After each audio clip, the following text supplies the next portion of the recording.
All right, so it's not snowing, but all of my cattle are white temporarily.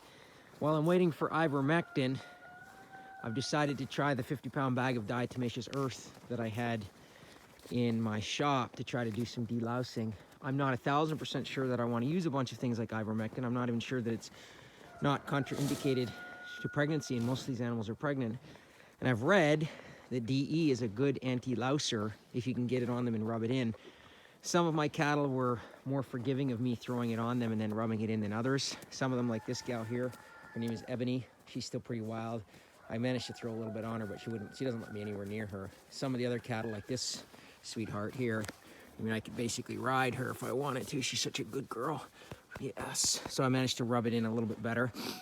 The one thing I'm a little bit reluctant about is, obviously it's going to mat their coat, which might reduce the insulation factor a little bit, but it is in the high 20s here, and we have no negative weather coming in the forecast, and probably again this winter, thankfully. So it was a risk I was willing to take to see if it would work. And of course, I have no idea of knowing if it will work. It's not like I can count the louse on them and see, but I can see if they have any improvements on their bald spots, I suppose, see if I see scratching. I just don't know. I understand the theory behind DE, and I hope it works, at least for the adult lice.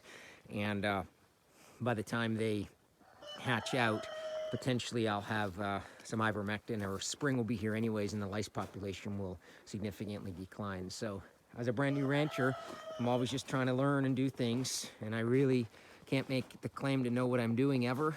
But if something like this is going to help my animals be more comfortable, that's what I'm going to try. So we'll see if it seems to make any difference.